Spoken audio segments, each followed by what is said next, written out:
There we go, okay. Right, we'll start off as always with passing over to Jeff to give us some wisdom. I was thinking about tonight before I came here. Good idea just to pray for what we've seen and heard, and it's through. Before we pray for ourselves. So let's pray. Heavenly Father, we thank you for what we've heard tonight about the school. Lord, most of us are really involved in this in some way, parents and friends. And we now take the opportunity to pray specifically for this Christian school. Lord, we pray for Steve. Lord, he's a good guy, but lots of things are said negatively about him. We pray, Lord, that you will just help him as he continues, as he's really committed to Ilfracombe and the academy. And we pray for parents who are not sure what they feel about the school. They just hear negative things because they, in a way, want to hear negative things. Lord, bless them, encourage them. May they see what the trust is doing for the school and the way the trust runs. We pray, Lord, for their influence in the school. Lord, we pray for the pupils. Lord, we all know so many of them, and we pray that they will respond to the school as they should. For those who are now doing exams that they never dreamed they would do, we just thank you for that and for the good things that we hear about the school. Help us, Lord, to not just take the media for granted, but perhaps to regard it with some suspicion. Help us as we, and our responsibility here, work for the academy. And now, Lord, we just pray for ourselves. It's a late start, but Lord, we ask that we might know your guidance as we do our agenda together. We bring all our prayers to the academy, for ourselves and our families, in the name of the Lord Jesus Christ. Amen. Amen. Thank you, Jeff. Right, now we move on to receive apologies and reasons for absence. I've had apologies from councillors Newland, Perrin, Townsend and Peter. Councillor Coulter's unfortunately unwell, and the others have got commitments. Or I think somebody has a birthday. I think if I'm not mistaken, Councillor Perrin's birthday today. Yeah, happy birthday. Happy birthday, Okay. Harrison. And then we've got declarations of interest and any dispensation requests. Anything? Well, no, okay. And we've got chair's discretion. Anybody got anything they want to bring up? Chair's discretion. I think Terry, you I did send two things through, Yeah. but Councillor Crabbe may well answer them in his report. Okay, we'll see how we go. Okay. And then we've got any items that should be moved to part B. I would propose that we move 17.2, as we have some data in there that should be in part B, I think. I would propose move 17.2. Anyone support? second goes. In favour of moving 17.2? Any abstentions? Terry on. Anyone against? No, okay. Part B, Yeah. please, okay.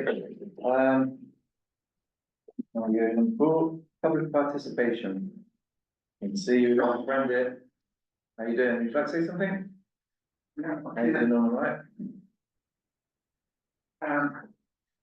I still would like to see, you know what I'm gonna say? I'd like to see that boat sail away down the sea with a mast on it. Because I don't know why, I have a feeling, I don't know if I'm right or wrong, I have a feeling that the council, district council, don't want them on there. Am I right in thinking that or not? No, Well, that's good. Well, that's one good thing. And also they've done a lot of work on the seafront with the wall, they've done a lot of redoing it. But since they've done all this work, the decoration lights go so far, they stopped. And that's never worked since they've done the wall. They've done all the wiring, as far as that doesn't work. But the other thing is this council, any big program, when you listen to the radio, let's listen to the television today. In Plymouth, they got millions of pounds going into Plymouth, and also there's thousands or millions of pounds going up towards trying to do the market, put that thing right, maybe. So have we got any project that is substantial enough to warrant a government grant? Or is this town too small to get it grant? Because I think I've read this side, Ilfracombe population isn't big enough to get grants from the government. Councillor Crafts, put your answer, I think. Well, in a bit, I'll go. It depends on what the needs are of a particular community, Norman. So Plymouth, I mean, it's a massive council, 260,000 people. They've got a lot of projects. They do fund a lot of projects themselves. They're £700 million in debt. We can do that if you want. But we probably won't. Now, in terms of Torridge, that's a district council matters. Again, that's a bit of a bigger council. Now, in terms of Ilfracombe, what's been decided, what we need is better housing. So there is a government grant coming this way. Well, it's coming through the new combined authority, and it's coming to Ilfracombe, and that's £2 million. And that's to provide better housing at the lower end, if you like, to try and rehouse people that are in poor housing into decent housing. So that's where the priority has been decided, that the money is coming in Ilfracombe. There is a seafront project. Some of it is happening, some of it is unlikely to. I wouldn't hold your breath. I mean, there is a plan. There was a £6 million plan for the seafront that we tried for, and the government said, not this time, thank you. Whether that will ever come around again, I don't know. Obviously, different government, different ideas, different schemes. But from the last government, we managed to get £2 million. And I suppose arguably from this government, there is, for Devon, there's more £1 million for road repairs. Again, how much of that we've seen, I don't know. Yeah, Julian, Councillor Wilson. It's one that George in. oh, sorry, thank you. I don't know if it's the project that Paul was referring to, but there is at the moment, it might not be because it's North Devon Council delivered, and you said it was the Devon House, anyway. But Healthy Homes project, which is 2.7 million, which is got to be delivered by It's funded by March. CCA. Funded by CCA, yeah. But that's got to be delivered by March, presumably that's ongoing at the moment. No, Or partly started by March. don't change it now. You're quite right. That money has to be spent by March. We can do it. However, due to a cunning, what can only be described as a cunning sideways move, Barnstable are already doing housing as part of the Barrett Street project. So we are lending Barnstable £2.1 million because they've got theirs funded already. The funding that they've got, which is not restricted and does not have to be spent by March, they will then lend us back again when we need it. So it will all balance out, and we haven't got this. I mean, my deadline was lovely, but it was a little bit optimistic. Yeah, it was full, yeah. So that's done, they're taken care of, we've swapped them around, happy days. Yeah, which makes it more deliverable. Yeah. Okay, so we're trying normal, but they're the ones in the pipeline. We do apply for anything that we can. We didn't get the last webinar update, which would have been something that you were talking about. Can I just, I'm sorry, can I just ask something else? It seems to be driving on for ever more. Is there, I know it's any nothing to do with this kind of thing. Is there any reason why the Osborne Hotel has to stay like a derelict building? And it's going on for years, just to put to it so the developer can put it what he wants to use it for. I mean, it seems to be a long time for a development, Have you got any update on the Osborne? But it was proceeding at a reasonable pace until there was a bit of a setback. About 5 vans turned up from the Home Office. And that slows things down considerably. I see there is a few blokes there working, but I don't know what speed they're working at or whatever, I don't know. It's not brilliant. But he has got a track record, he has delivered before, I think there's one in Brighton, and no, it actually has delivered so many units or whatever, so he kind of knows what he's doing, but he's obviously not rushing this one. Okay. All right, thank you, Norman, that's, public participation. Is there any challenge inside of it? No? Okay, right, now we move to number 6, approval of the minutes of the 10th of February full council meeting. And then been circulated. Anybody got any questions? on those minutes? No, do we have someone to pose them yet? Seconder? I'll second them. No one wants to. All in favour of adopting them? Yep. Anyone against? Abstentions? No, okay, that's done right. Update and actions to be taken from those minutes. Yeah, I think the only thing is this is why we put the action box at the end of the minutes, just so that everybody is aware of what's been done. I think most things have been taken to FGP from my perspective. I'm not sure where we're at, Councillor Elliott, with the letter to go to the MP. I was planning to work on it today, we've got sidetracked by all the other stuff. Yeah. So I will. do it. Okay, we'll defer that on to the next one and bring an update, and the PCN contract has been signed. So, Okay. I don't think there's anything else. Now we go to planning committee, councillor June Williams, to the. Thank you, Mr Mayor. I'd like to present to you the minutes of the planning committee held on Monday, the 17th of February. I trust members have had a chance to read through them. Obviously, there was quite a few items, but I think we were all in agreement that most of these applications were favourable. I think our comments were submitted through NDDC accordingly. As I say, there was no actions followed as far as I can see, so I trust that members will be able to note these. Okay. Any questions for councillor Williams on planning? No, okay, thank you. We note those minutes. And any actions from those previous minutes? No, I don't No. think there was anything Okay. specifically. Thank you very much. Number 8, we've got minutes of the Finance and General Purposes Committee, 24th of February 25. Councillor Newman is not here, so Councillor, yeah, Councillor. it wasn't exactly here, so. Right. yeah. Oh, I hadn't even read them. Yeah,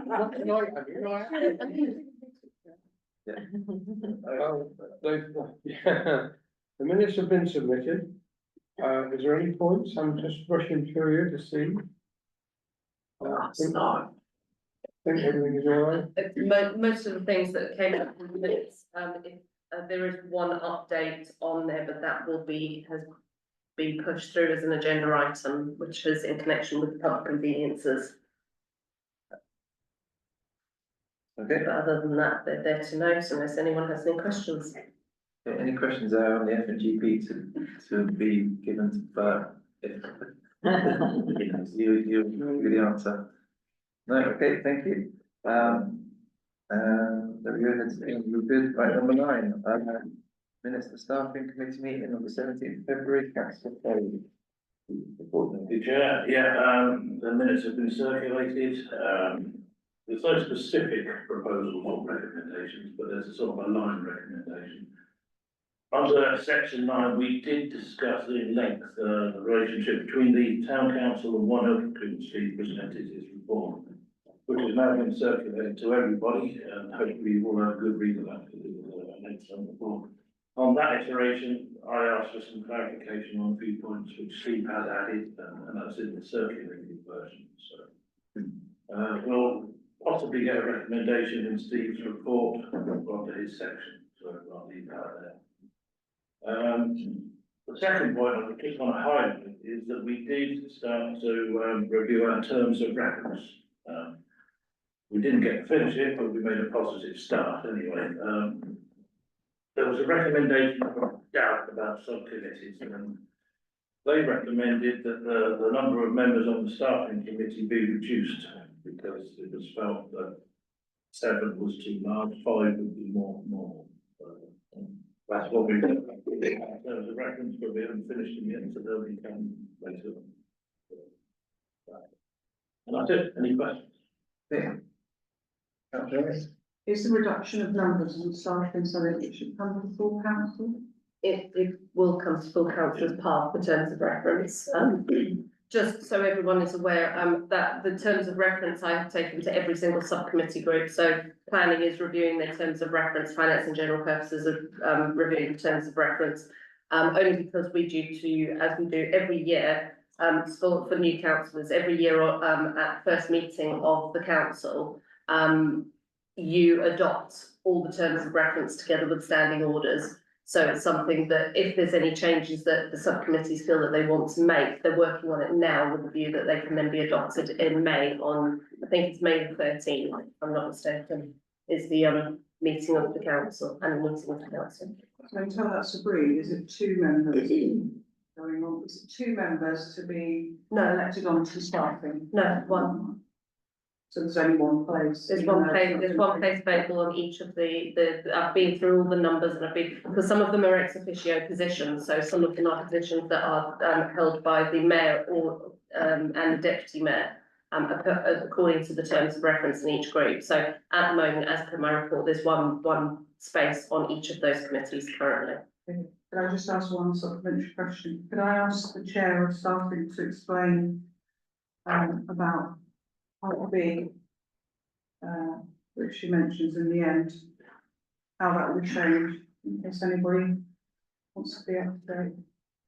Sorry, well, sorry, I'm not chair, so I can't respond, but, sorry, how it will change. So I questioned about how Part B is organised in staffing and questioned that, I mean, the premise should always be that as much as possible, council business is in the public domain. And I questioned whether all of staffing needs to be in Part B and the way that it's all put into Part B. And so there was a discussion, and you're going to alter slightly the way you put items into Part B. That is for discussion, that hasn't been decided as yet, and we haven't committed to saying any of that. That's part of the discussions that are taking place. It is, yeah, I mean, to put it into context, we talked at length about this, which is why we didn't really finish in terms of reference. And I sent you an email explaining that recommendation and the whole process and the could not be put in. We did actually, as I've done before, we questioned every section in the agenda to see whether with hindsight it could be in Part A or should be in Part B. And it stood up, as stated, it all needed to be at some point in Part B. So, however, we took on board your request and said we would review each agenda as it goes, and if there is something that can be moved to Part A, we will do that. That'd be good. Okay, thank But you. it's not a blanket. Okay, any more questions there for staff in? No, thank you, okay. Now we move to do 10, the proper officer. I'm gonna start my report with, because this has come to light with conversations with myself and councillor Elliott, and I just want to make it clear for everybody about how our reports work as officers and what we put forward, because we obviously have some new councillors here who may not understand or know how this works, and I just wanted to make it clear because I got some clarification from DELC as well, which DELC is our Devon Association of Local Councils. Sorry if we fling around acronyms and presume you know. But what they are is that they're our background support, and the gurus of absolutely everything. So if there's ever a question that we've got, they also provide training for all of us, for councillors and officers, and they're available to all of you. So it's not just as officers. You're all very welcome to sign up to their website. We're members, so you can get as much information and training from them as you wish. But I just wanted to make it clear that when we have our reports that come through, we will, as officers, put recommendations across. Those recommendations are purely just that. They're just a recommendation. It's what we feel needs to be addressed, something that may need to be considered. But when it comes down to the actual physical proposal, that is done by you as members. We have no powers as officers, we just put the suggestions out there. If you agree with our suggestions, then as a councillors, one of you will propose it, somebody will second it, will vote on it. If you don't feel that that is necessarily the case, you can you could have somebody propose the suggestion we've made, but you can equally put in a counter proposal to the officer, and everything goes down to a vote, so it is democratically dealt with.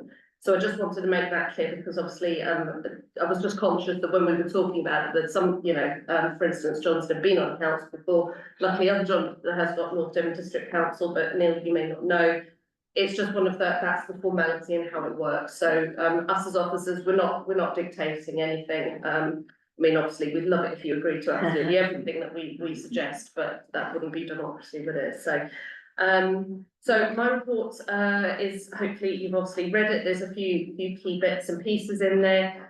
I'll come back to the ones that are listed as 10.1, 2 and 3. Some other bits that are kind of in there is about High Street car park, but we'll come back to that as part of another agenda item.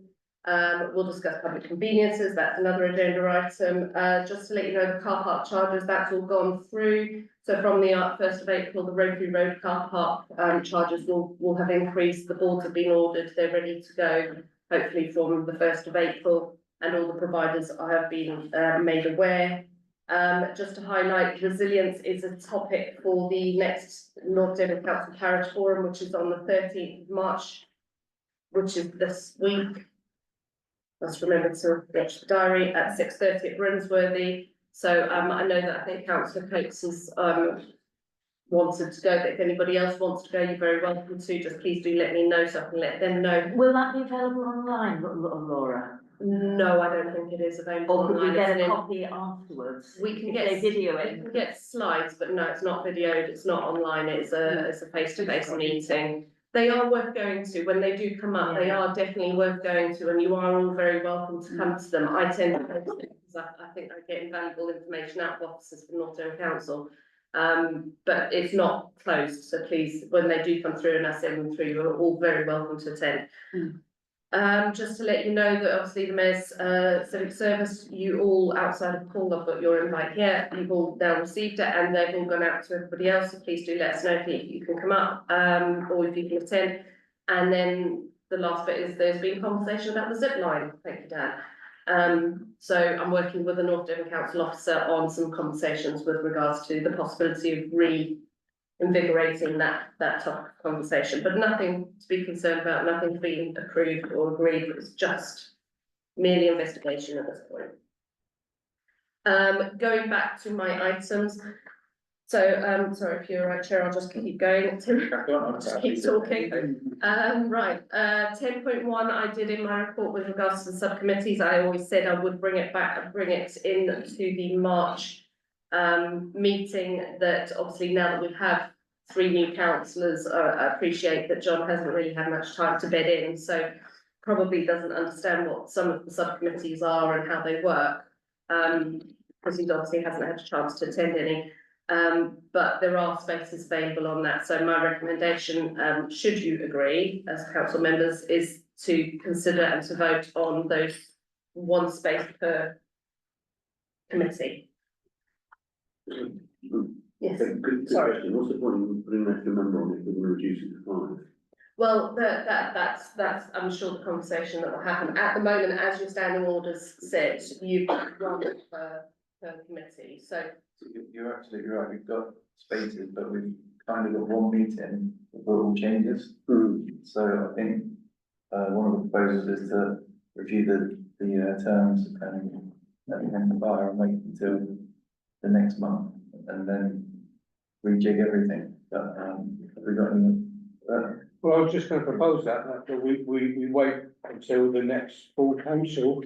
It would be nice if the new councillors came, they're quite at liberty to come to the meetings, and perhaps they could see how things happen.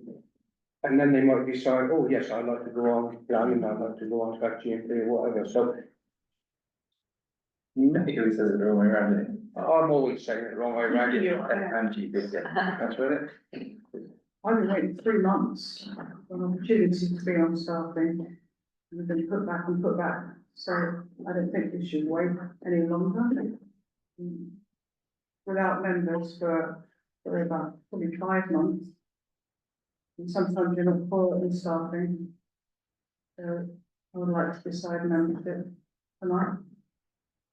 Okay, so we need You've got two proposals, you've got. proposal to review the terms of reference and for spaces and wait a month and then go from the new year onwards. So we have a proposal to. That becomes an amendment now, isn't it? Okay, Or so council can proposal. we have a second of Bert's proposal? All in favour of that? No. Do the amendment first. Okay. So the amendment is to vote tonight on appointing someone to the spaces and, what will be, we'll sort anything out in the next meeting. So councillor Elliott's amendment, any proposed seconder for councillor Elliott's proposal to vote tonight? Okay. Right, so now we vote on the amendment. Yeah. Okay. In favour of the amendment. Okay. Right, everybody in favour of voting tonight to fill the spaces, councillor Elliott's amendment? Okay, all those against? Any abstentions? No, and so we go back to the back to Bert's proposal and seconded by councillor Williams to hang fire for a month. See what the terms of reference are and how many numbers we're going to have in each committee, and then fill the spaces in the following month at the beginning of the new year. All in favour of that? Makes sense. Yes. Anyone against?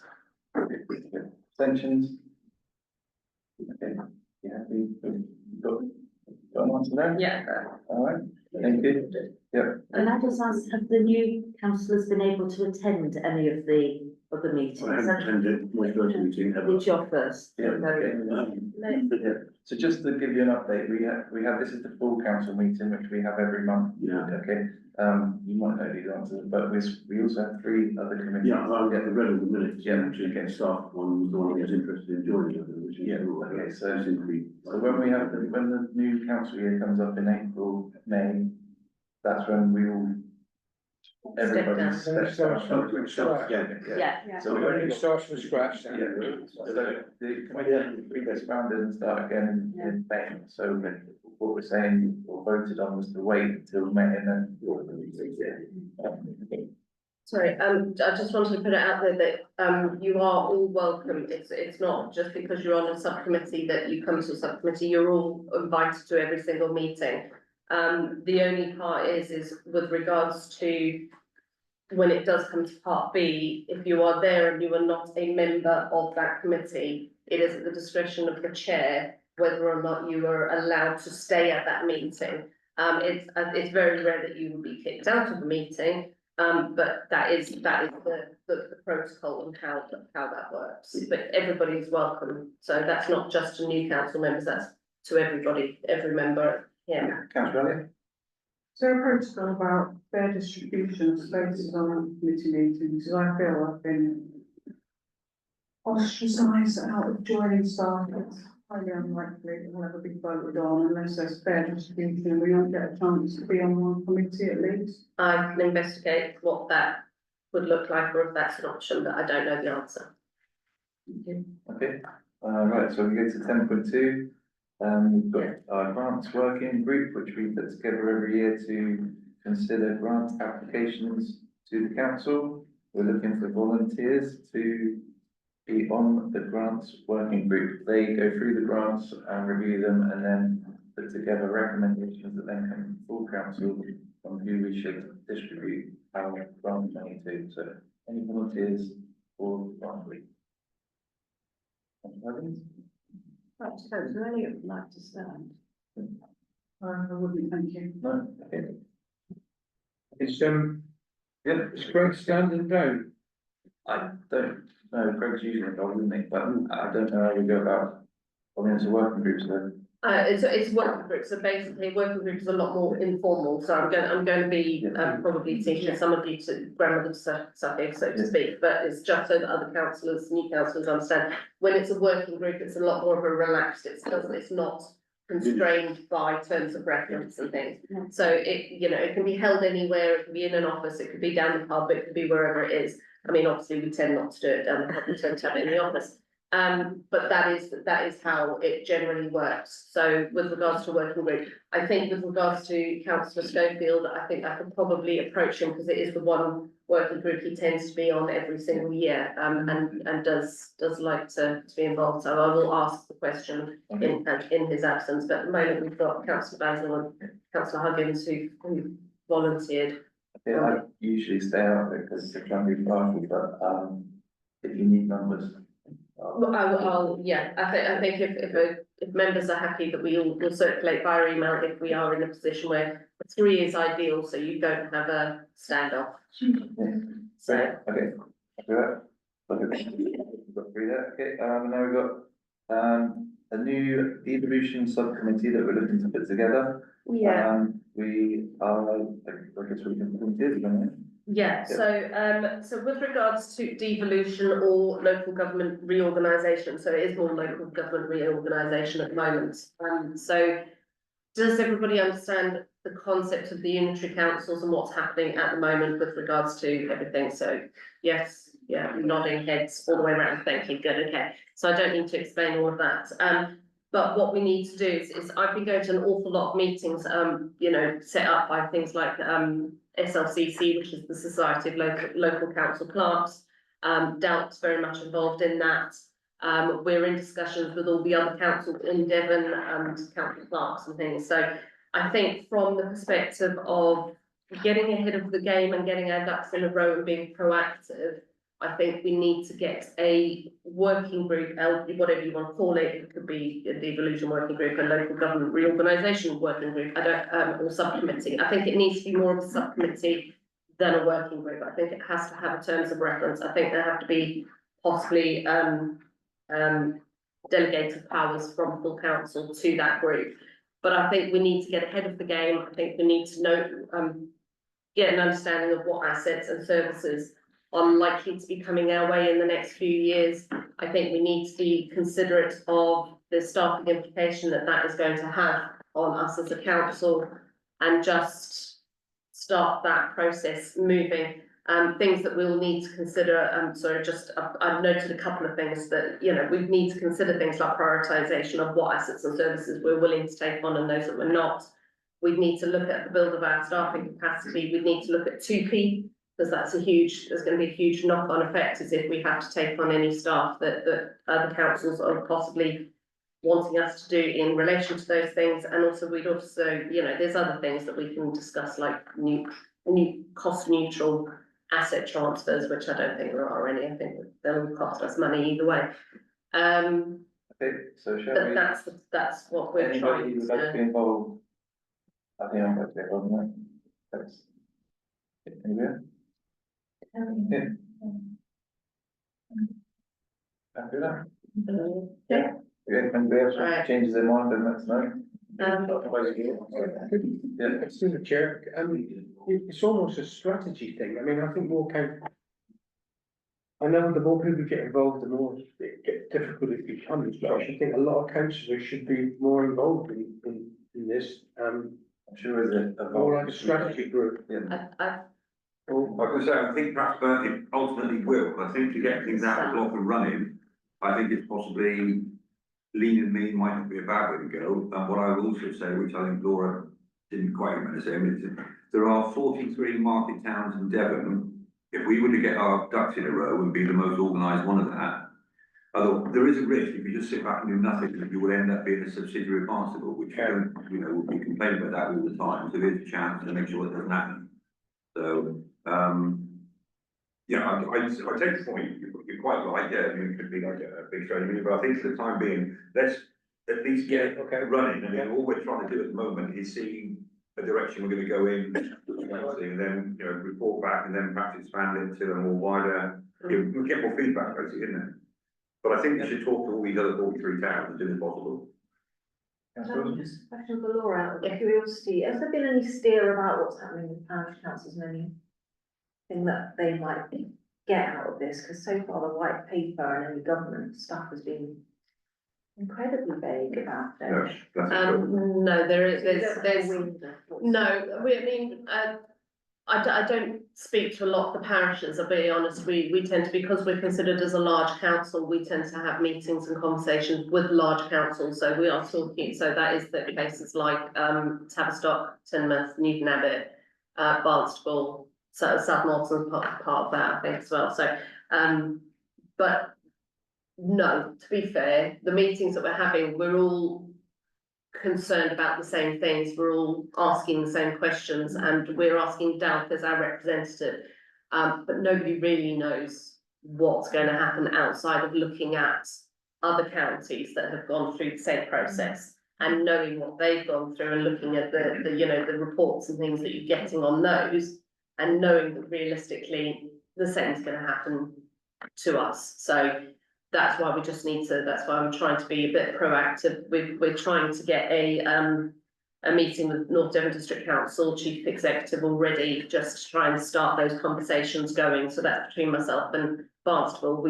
Because I know the town clerk there, we're starting those initial footsteps in. But having that initial, like, I agree with Paul, having that group as a small group initially, but I think that will get us started on getting the terms of reference decided, making sure we agree the delegated powers so that members at full council can agree them. Because there are going to be things that, you know, we as a smaller group can deal with and act on quickly. That can't wait necessarily a month every single time.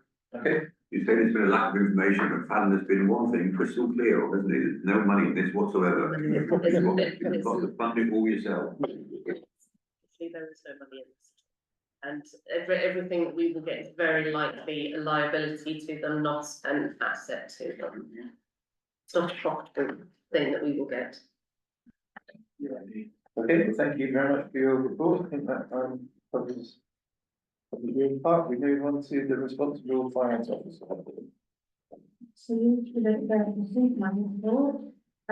Just to let you know that, in terms of the accounts, there's a couple of, letters I've received since I did the report that actually I'm sort of expected it anyway, but postal recycling, they're going to up their bills by 4%.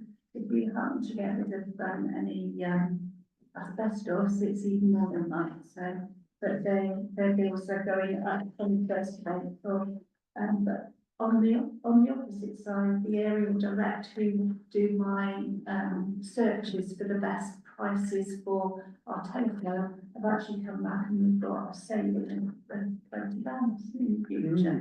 So that's really good on that side.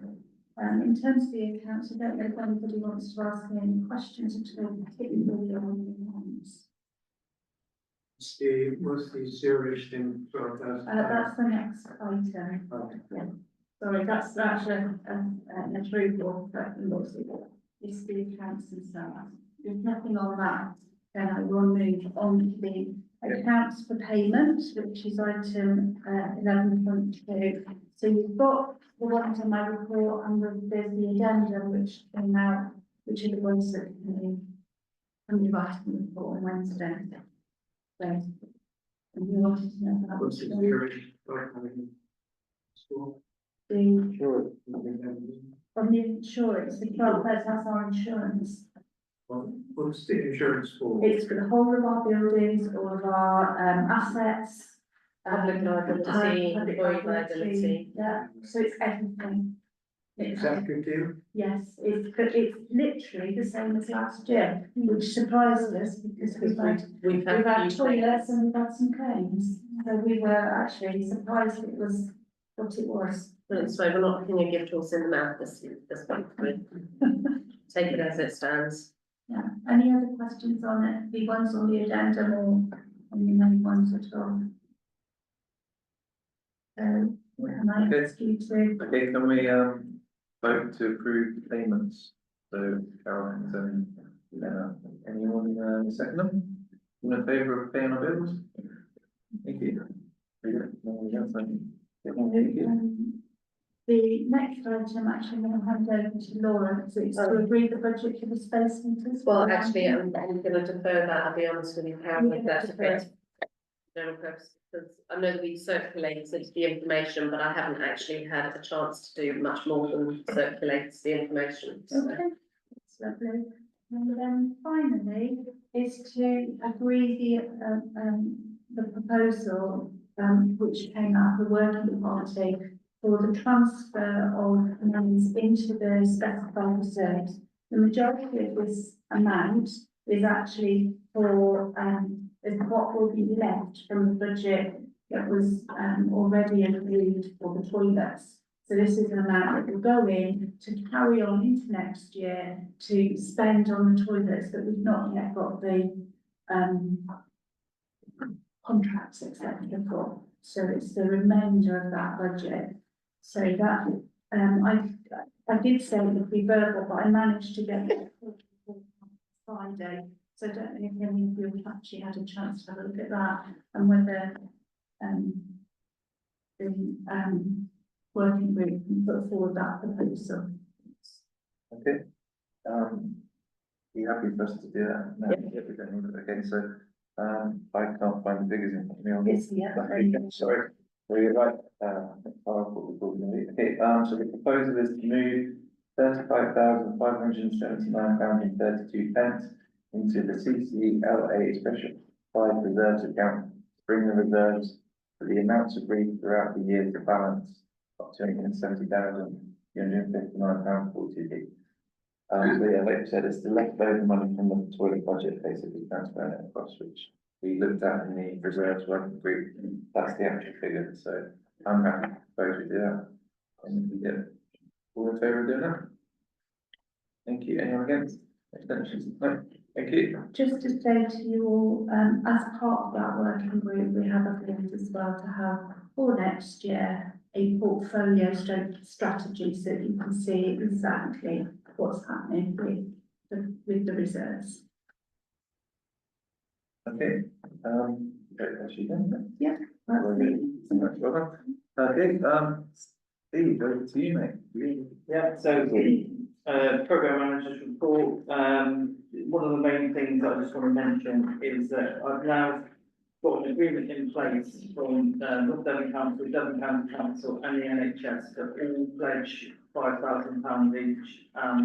And with our normal £5,000 that we would pay through our grants, that means that they will have £20,000 sustainability as part of like their next year's programme. So that should give them a really good firm foundation to get the other bits and pieces they need to make up that amount and keep them sustainable. And I think that we've certainly agreed that the other the councils will keep that as a period over 3 years. So that then gives them the ability to be able to do much more planning rather than hand to mouth. So that's the main thing I wanted to highlight. Neil has got some questions there on his, a part of the report. So the first one is about marketing, and he's asking the councillors, what would you like to do with the marketing? Because previously there was a marketing group, and that's come and gone and bits and pieces, and I think he'd like some input from you guys as to how we progress with that. So I don't know if there's any thoughts, or is it worth us having a working party to work with them to go through some of that stuff? I mean, this is something that I've been banging the drum about for a while, and I think we maybe need to have a Yeah, together there. yeah, I think that, so basically what happened is we had a marketing group, which we've had for a number of years, and there is a marketing budget, and there always has been within our finances, there's a marketing budget of £5,000. What unfortunately happened when I kind of started, was that we realised that the marketing group only really consisted of Neil, myself, and the IBTA. Which basically isn't a broad representation of anything outside of the tourism side of marketing, because there's obviously marketing looking for various different aspects. And in fairness, it was a meeting after a meeting after a meeting, they're all having the same thing, same conversations, going around in circles, and not really getting anywhere. So we dissipated that for a while. We did try and we had a public meeting, which a number of the councillors did attend. I think it was quite well attended, but from the public. But I think at the moment what we've got is we're just at a point where we just need some direction. As officers, we're kind of sat there going, we don't really know where we want to take this. We don't know where you want to take this. We've we've got the IBTA who are doing their own work and a good job from their perspective. We are supporting them where we can. But we just don't know what the next step is, and we just need some guidance. So if any councillors can help, because at the moment, we very much feel like it's us trying to literally do the swan paddle underneath, kind of.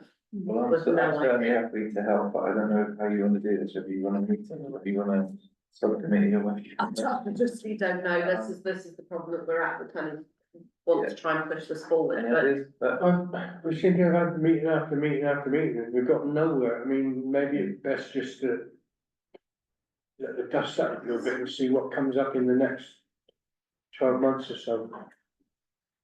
I mean, Councillor Williams is involved. Yeah, I'm involved with the IBTA. As you obviously know, I'm the NDDC's representative on the IBTA, and I do tend to agree with Laura. Obviously, the IBTA are very active. Yeah. They are in the process of producing a new map for Ilfracombe, and they are hoping to attend the Devon County Show. I believe that we've given them some money so that they can purchase things like gazebos and that. But I still feel that, like Laura says, there are aspects of marketing which they do not cover. Now, I know we had that meeting, I remember going to it, but we seem to have got, and I don't mean this derogatory, but we seem to have got slightly sidetracked with regard to the cultural. And the cultural, thanks to Charmaine, is going ahead of leaps and bounds. It's really, really taken off. And fortunately, we've got a lot of people, members of the public from different organisations, that are really feeling passionately about the cultural aspect. And hopefully, we will be successful in our application for funding for that. But obviously, we appreciate culture overlaps to a certain extent with marketing, but I still feel that that marketing is a very important aspect of the future of Ilfracombe. No, I'm not talking from the IBTA's point of view, but from us as residents, as well as the tourism and the businesses. You know, we all know what the problem is at the moment with the high street. Now, you know, I feel that this is quite an important aspect. And if we did decide to set up a marketing group or whatever umbrella we decide to go under, then I, like Dan, Councillor Turton, I would very much like to get involved in that. Can I just say my little idea? So these are just, we've got a marketing group, we've got the IBTA, we've got the cultural group, we've got the Ilfracombe Tourist Association, we've got our strategy, we've got the events for Ilfracombe, we've got the museum, we've got Visit Ilfracombe.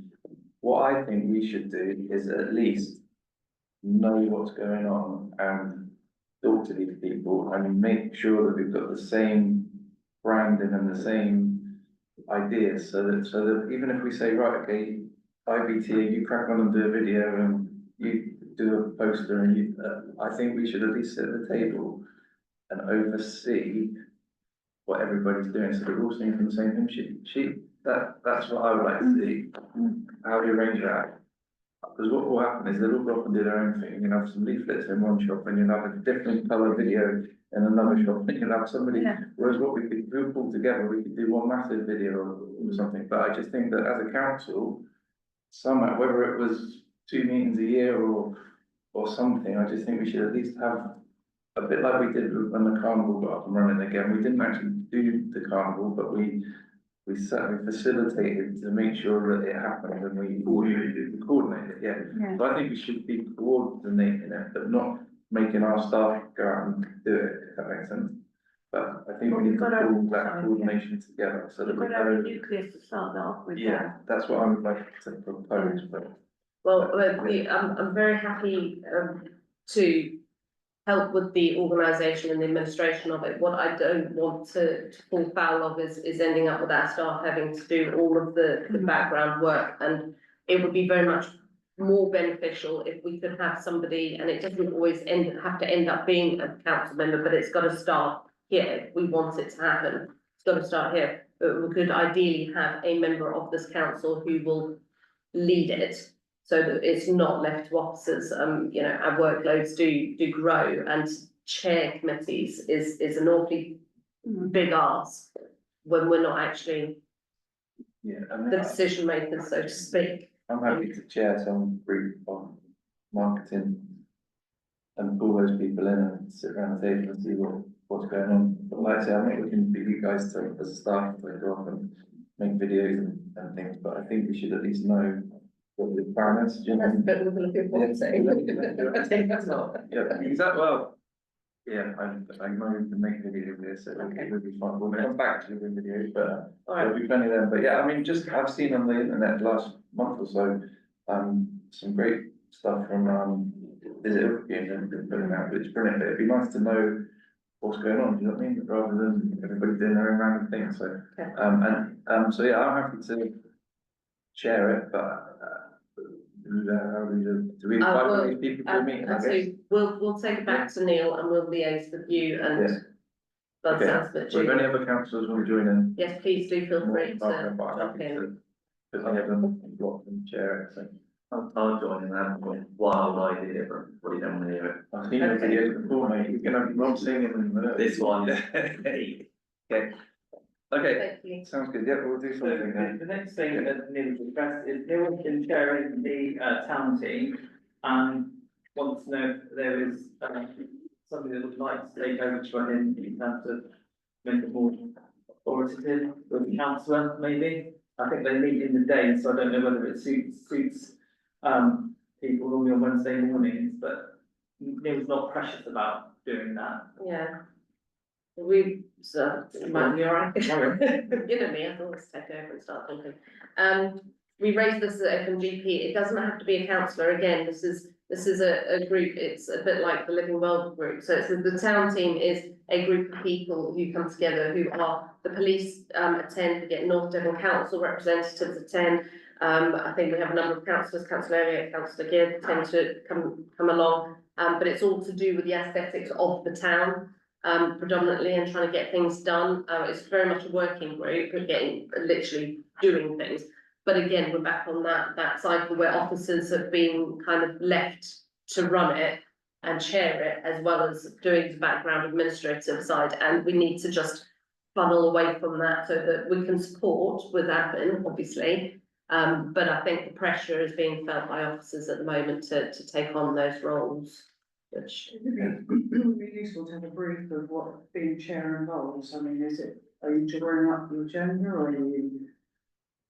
Don't know, Charmaine, how does, I'm just talking from, I was wondering if Charmaine could just jump in with regards to from Living Well perspective, because Living Well is run and administered by us, but is chaired by. Yeah, like Dr. Sarah Williams, Yeah. we've always had a chair that's not a staff member or a councillor. It could be realistically, but it's always been somebody normally with a medical professional background. In terms of how it runs, I'll normally put together like the agendas, and if you have presentations, I'll liaise with them. But really it's for the chair to just guide the meeting, if they've kind of got the authority to, if they see the potential for projects and things, to kind of push them forwards a little bit more. So it's just really because I think if we're trying to chair the meeting as well as do all the admin behind it, take minutes, it does get quite a lot of things to get this. It just takes that bit of pressure off, especially during the meeting. So that we can kind of just make good notes and get involved in conversations rather than panic about who's talking next, where are we directing the meeting to. Especially when there's lots of good conversations happening, we don't want to stop them, but sometimes we have to direct them there. Councillor Gibb. Neil did say at the last meeting that, his idea was that he would still coordinate most things, he would do the agenda. So really, it's just somebody to chair the meeting, basically, but it would be nice if it was somebody outside of the council. A suggestion was there was several people put up to come on the council, to become a councillor, they didn't get in. Would it be worth contacting one of those or those and asking, would they like to get involved in more things that are going on?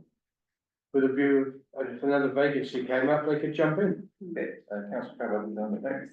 Yeah, I just to say the other thing that's handy with being a chair, if you like, is when you've got the agenda in front of you a week or so before, if you know that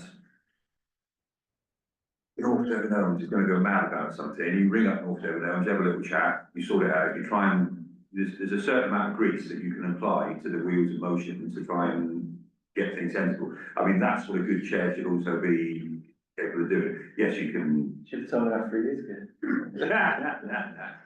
I don't know, but it's just nice, so in town team, I would suggest that a good chair would establish a relationship with Richard Preston, was, you know, not just hello, but like, "Hi, how's it going, how's kids, or, that kind of thing. And if you do that, I think you get a slightly more emollient meeting.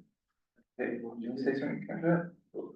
I was just gonna say, Living Wales is on a cooking initiative, and so is town team, so should there be someone from one of the partners? But I think majority of the people who attend that meeting are officers of those. When it comes to partners, you're talking much higher level in the one of whom, We used to, we used to have Andy Moore, and then before that we had John Walton, running it, Google One, involved with one of them. it can be taken back to one of the board, And but. it is. I was just saying also that thing as well of officers chairing meetings, because quite often in these meetings, you've got also council, Devon District, Wales, to RTC as well. So sometimes there's that conflict that comes up between certain different levels of council, puts us in a bit of a predicament, and we're supposed to be like team ITC. But we also have to try and manage those conversations as well, so I think town team always worked really well when Stafford used to, she was the chair, she was the councillor, I think after she finished being town councillor, she went on to chair that, and she was, it was great because she's independent of all of them, so she didn't have that agenda that she was trying to follow. She was just there to kind of steer and keep the peace. Follow Bert's advice and ask the people who. I've already done. Everybody else is not interested. Well, no, I think their interests were in other areas. I haven't asked them specifically for that position, so I can happily go back and ask if they want to do that position, but they were offered positions, within all of the working groups to try and, keep their interest. They were good candidates, all three of them. In the interim, it's easy for someone who attends as councillor to just chair the meeting, rotating chair. Yeah. Until you can identify somebody else, I mean, I think one of the that's hard an things option. is the Living Well team, the people who come, it's part of their job. So if you get a doctor to come or something, it's part of their job. Town team, if you get somebody like Gardner to come, they're coming during work time, and it's a bit harder to get volunteers to join in, because, that's why the Living Well's been so successful, because everybody's coming as part of their job, so. Not fully, A lot of time, yeah. So it's difficult having meetings in daytime when you're asking volunteers who are working. Going back to what Paul was saying, what's he called? Got his name, who does it now? Neil. Neil has done a wonderful job, and like Paul said, he contacts all sorts of, before the meeting, I've spoken to this one, I've spoken to that one, he's gonna be a hard act to follow, really. I can see what Terry's saying about different councillors running it, but I think it needs to be smooth, and I think that would Neil carry on until we can find somebody? I don't think he's going anywhere. Yeah. But he just, sometimes it sits better if there's somebody else doing it that you can support, but he's not going anywhere. Well, I do know Ann Thomas, or Ann Stafford, or whatever she's called, that she's changing the name. I can have a word to see if she's prepared to jump back into it. Perhaps we advertise and see if there's any. Yeah. We put a shout out, anyone joining the town. Well, look, I mean, at the moment, word of mouth is as good as anything else. If you all understand the predicament we're in, if you think of anyone who might be interested that would, want to take it on. Sort of thing that a lot of the business owners would be good on board, because they're around the town all day long. Yeah. But again, it's time and what can they get involved in it. I'll go back to Neil. Okay. You could have a shout out maybe and see if we get drawn up some. Last thing on this, promise. So the very demanding. 80th anniversary is on Thursday, the 8th of March. And it's Neil's asked. May. And Neil has asked if the council would like to do something to mark that occasion. I think that at the moment, he's looking at what other councils are doing, or the districts and county councils and local towns and stuff. But is there anything in particular that you suggest or would you like to do as a council? I We're trying to, sorry, as long as, what we're trying to do is trying to get involvement from members, because there is an awful lot that goes on in the background on our day-to-day job, and to throw events in, takes a lot of work, and it's not that we're shirking the work, it sometimes would be nice to get some direction, whether, if you think it's a great idea that we should put on a VE Day event, and to what capacity you think we should do that, if you are happy that we do the minimal, we just need a bit of guidance sometimes on what projects and what things you want us to be When you better market it to. working towards. Usually the museum does something and there may be another group, so it's finding out. And that, isn't it? Yeah. But it's So maybe ask the museum usually do something. We've got our new town crier. Yeah. Surely we should be making use of him for occasions. I have to say, the last couple of events like this that I've been involved in, Roy Goodwin took the lead, and Yeah. my girlfriend, obviously he's not our camper anymore, so. Yeah, in fairness, We've got a maybe voice at the minute. It's just that there are gonna be events and there are gonna be things that you want us to push and promote, but we just need to know what you want us to push and to promote and how big you want us to do things, and because obviously we have constraints, so I think just the any John- guidance is. Father John Rolls is normally involved as well, so Father John, it used to be Roy's, but he did Steve now. So the answer is yes, you do want an event. I think we've got to do something, haven't we, but, Right. Even if it's something down to the fashion circle again. something Yeah, like that's what that, we- something- I mean, It works, it can be simple, it works really well. if it's- yeah, I think it would be nice We to, don't wanna look beacon. I'm not saying to Roy to do anything, but it would be nice to consult with Roy, Yeah. because this would be he's not gonna probably see another 10 years of events, and he's done so many things for the commemorative days for the Yeah. First World War, Second World War. Maybe somebody just ought to have a word with him. I will have words, Sorry. he's always consulted. Can I just make a suggestion? Our town crier is very much involved with the Rector's Association. Yeah. As is my husband, that's another thing, but surely we could have a word with him, get him to have a word with Roy, and perhaps between those two, rather than involve the council to any great extent. Perhaps we could leave them to come forward with some suggestions. okay. I would definitely just be wary of making that suggestion, because if they suddenly start planning an enormous Yeah, event. oh, yeah. then there's a lot of health and safety to consider. And perhaps Father John as well, who's the church. Yeah. Well, in fairness, it was the last civic event that ended up with the previous commemoration, so, and it was exactly that, it was a conversation between them, so. Yeah. Okay, we will work towards something, but we won't be, having all guns blazing, so to speak. Okay. And I won't be lighting any beacons. Can I ask Steve some questions about the, Yeah. finished with, yeah? Yeah. With the town regeneration element, this is under Neil's public officer. That sounds like a huge undertaking. It's not just Neil spearheading that, is there a strategy on page 3? Town regeneration high street focus element, that sounds like we want huge. Sorry, hang on, what was the phone So to the? page 3, Yeah, Under town team. under town team. oh yeah, the high street bit.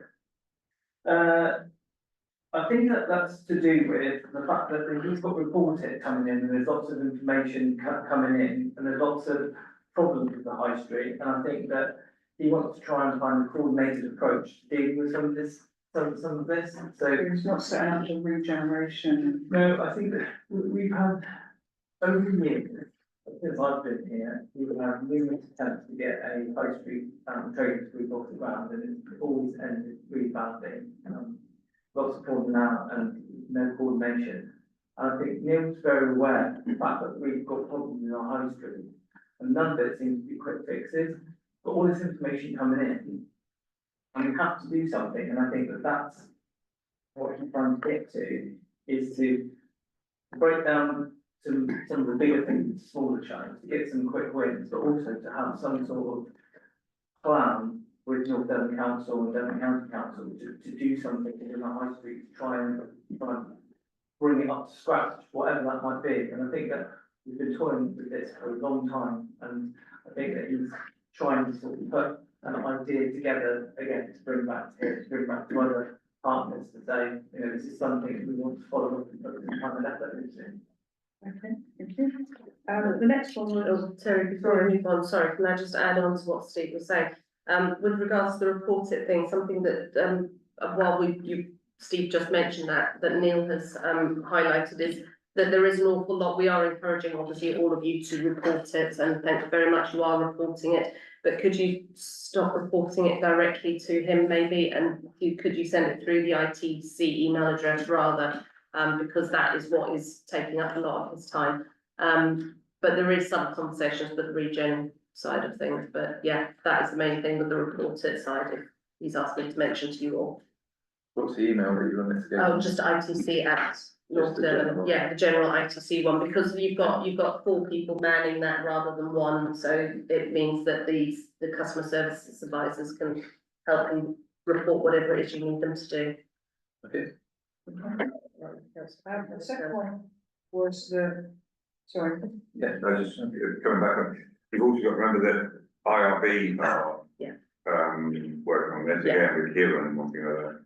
Yeah, there is, so, through IRB, there is talk of a high street regeneration team, with North Devon Council, because we do have a town centre manager, at North Devon Council, so, things have started very, very, very basic conversations at the moment between Neil, I think Sarah was involved, and the officer from North Devon Council. I think that's something we should But be it's, aware of. it is happening, The but town it's, centre manager in Barnstable is actually the town centre manager for Yeah, us as well. it is. We didn't know that. So so, she's been really, doing work in Barnstable for a couple of years. yeah. And she's also going to be doing work for us, but So we're trying to get that relationship up and running so that there is work going on in the background, but that's why Neil's kind of said it's been on the back burner a lot. That's why we're trying to redirect you all to the reported side to take it away from him a little bit. But yeah, just to say that there is that is happening in the background. Okay. The next one is still the one Northern Devon Commission work. And so there's a mention of quite a few initiatives that project officer is working on. Do we receive recompense for that? And does that go through staffing to allot a certain amount of time? So Neil is part-time, and then he does, I think, the day a week, and that's really paid for by Devon. So he's working on that independent of ITC. Yeah, Is but he employed directly by them? no, it's as overtime. And that was all agreed at starting to be able to do that. And they pay a hosting fee for him? Yeah, they're paying this thing. Okay, and the last one is, at the end, we have the Poverty Truth Commission with the 4 objectives. Which you can read through. Communities, civic business partners and decision makers have a better understanding of the impact and root causes of poverty. People with lived experience have an active role in decision making through inclusive and participatory processes, etc. I mean, we are hosting the Poverty Truth Commission. It's on our minutes here, on our report. What are we doing to actually bring that about as a town council, considering, you know, we are part of it? What are we actually doing to include the voices of those on low incomes and experiencing disadvantage? What are we actually doing? So as staff, I can answer that as staff, we work extremely closely with James, and he's now funneling pretty much all of his work through all of our different channels and stuff.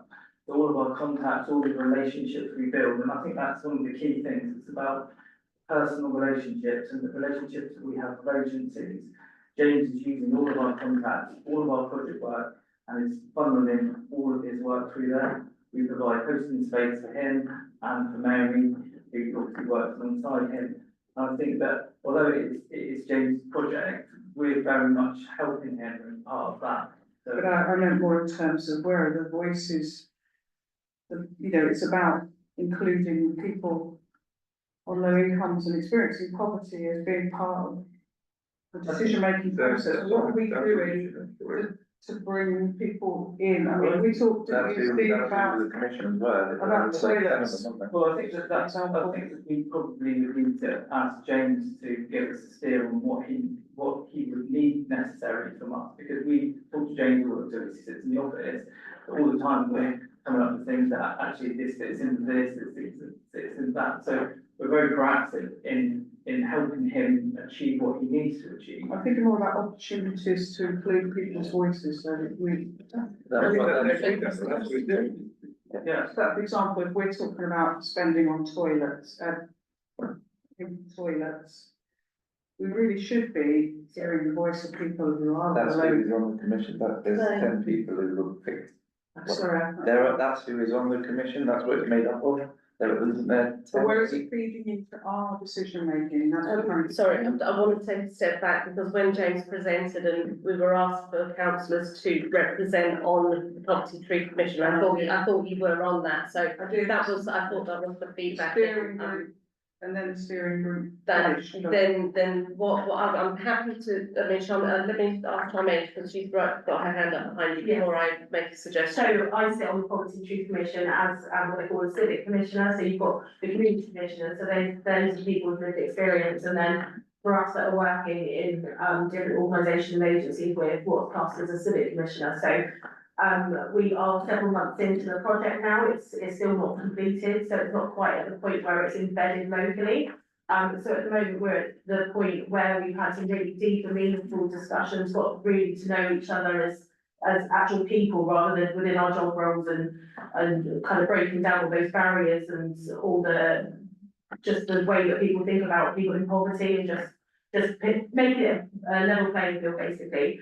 So we're now at the point where we've had these really good discussions, understood people's stories, understood their timelines, how agencies and organisations could have interacted earlier. And we're now at the point where we're deciding on what themes we want to focus on. So our next meeting, which I think is next week, we do them monthly, we'll be having a discussion about those themes.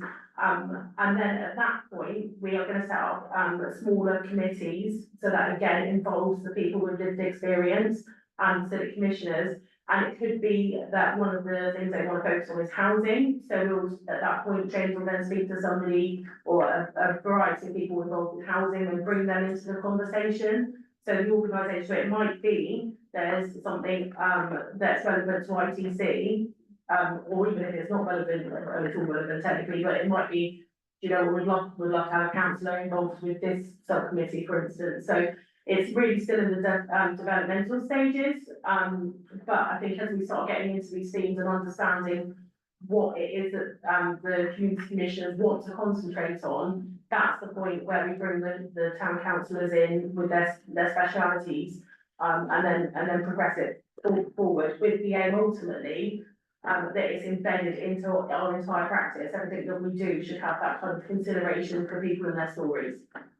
Thank you, Sharon. Thank you for explaining it better than I can. Yeah, I was gonna say, I mean, you can always request, and I'm sure James will be very open to coming and speaking to all of you as councillors. So don't feel that you can only ask at this point. If there is anything that's going on in the background that you would like more of an explanation to, we can always approach somebody like James to come and explain it in more detail to you. So if that's something you want to do, please just let me know.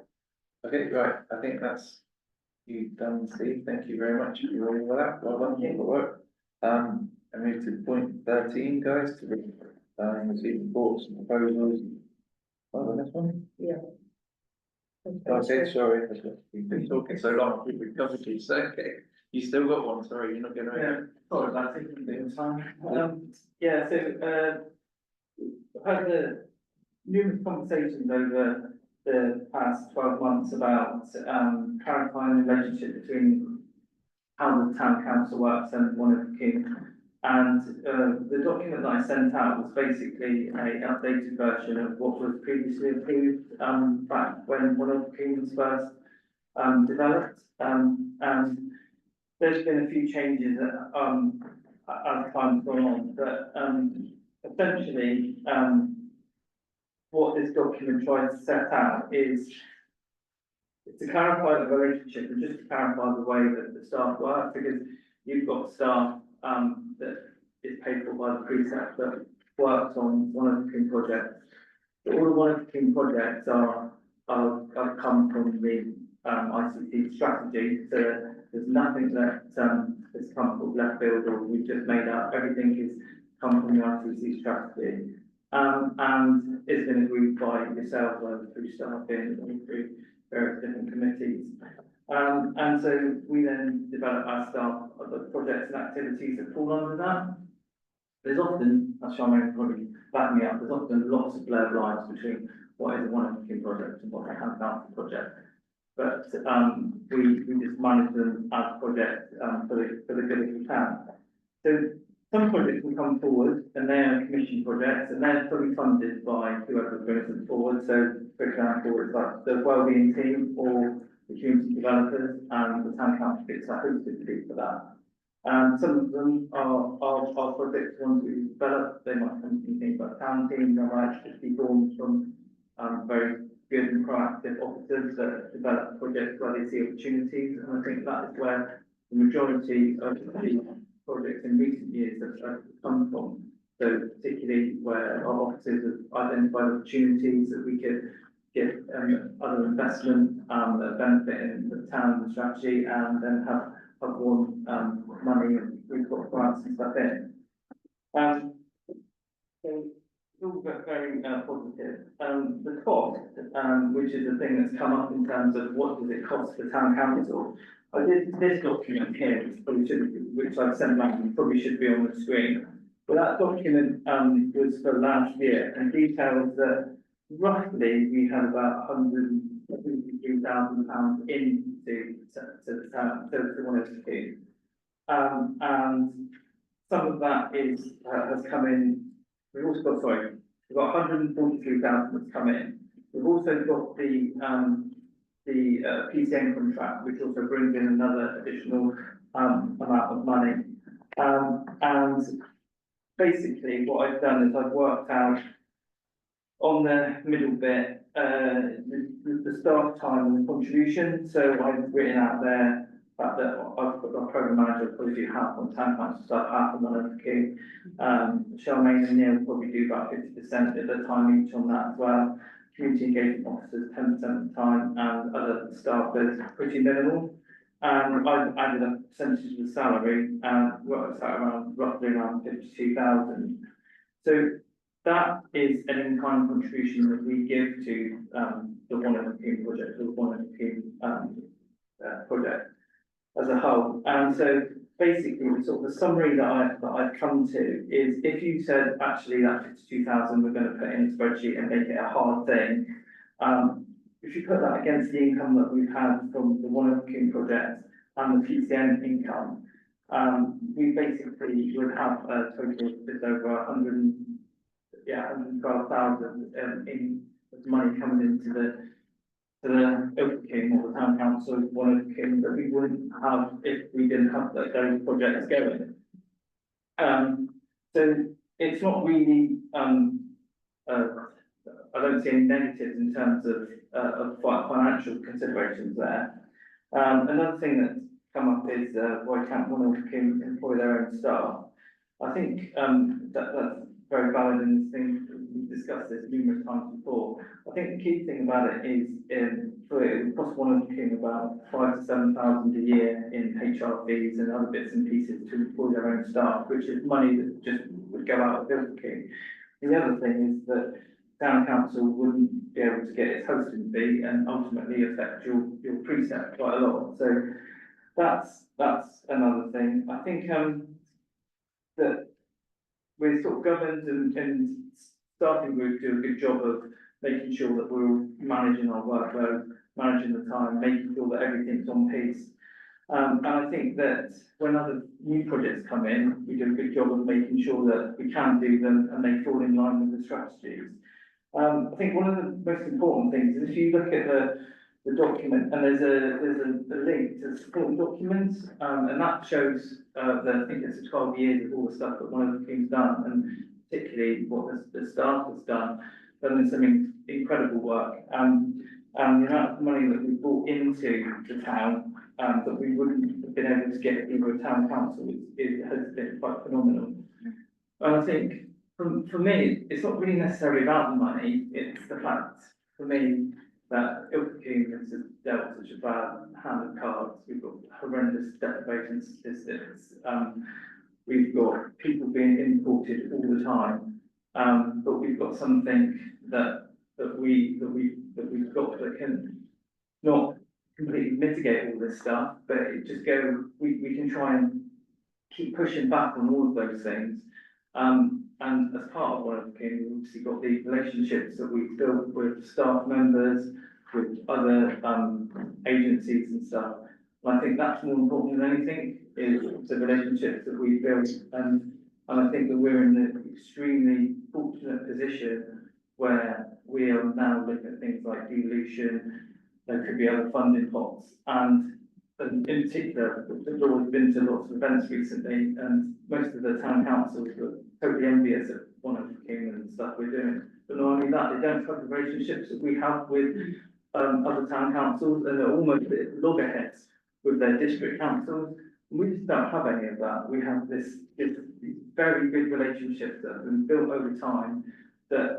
This is not perfect by any stretch of imagination, because we don't have the money to solve these problems. What we are doing is we are continually helping people, helping agencies, helping the most vulnerable as much as we possibly can, and we continue to do that within the team. It's not me, it's the team that do it phenomenal work. So I just think this document would help clarify some of the questions that we've had, and hopefully sort of set it right, so then we can sort of continue under the knowledge that, we can move forward and we can do that. And I think that if this isn't accepted by the council, then I think that we would need quite a huge reset, as in terms of actually, if we're not going to do this, then what's the alternatives? Because we've been doing this for 12 years, so it's a case of, what's the next step? But I think what I'd like to say is a massive thank you to the staff that have made most of this possible for me. Thank you very much, Steve. We sometimes take for granted the work that you guys do, and we are very lucky. That's why lots of other towns have got their own ones now, because you guys have pioneered the way and led the way to how it should be done. So thank you for that work. Councillor Elliott.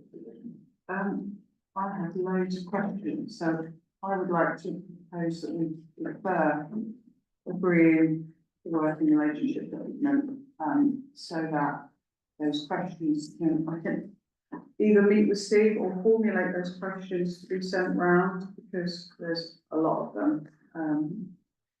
Or we can sit and go through them now. I'd like to propose that we defer this to next month, so there's a chance to circulate those questions. Chair, I've said this many times before in open council, I've also said it in private meetings. One of the two could have been, originally, it could have been a much more powerful organisation, but it failed to do so. And the reason it failed to do so is because two people took it upon themselves to spend all day in the office asking Andrew lots and lots of questions, daily, just trying to do anything to delay obstacle. I would suggest that Stephen has prepared a good report. I would suggest it's easy to read. It's factual, he's just given an outline of what he's doing and what he'd like to do. I'm quite happy to propose a recommendation under paragraph 6. The job of council is accountability, and it's asking questions. And Do I have a seconder? And this is a major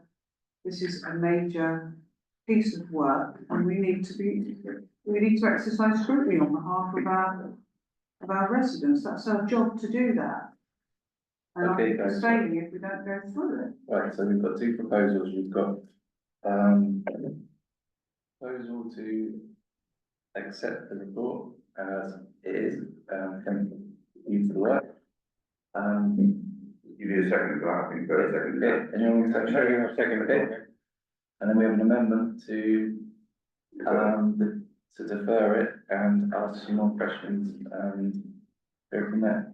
We only got all this documentation over the weekend and just before, so there's quite a lot to go through with the supplementary information. Okay, I think that just gives us time to get those questions formulated. so, I think just for example, it's around that everybody, numerous, this document that I've put, I've only transferred this document into this, and I have sent this to you before, just for clarity. okay. Yeah, so, so we have a seconder for the amendment. Okay. So now we've got the amendment, all in favour of the amended, proposal to defer, so we can ask some more questions. Okay, everybody against that? Okay, any abstentions? Okay, thank you. Okay, now we're back to the first proposal, which is to accept the report from, sorry. Neil and. Now we go back to first proposal, which is to accept the report from our programme manager as it stands, seconded by councillor Gill. All in favour of that? Any abstentions?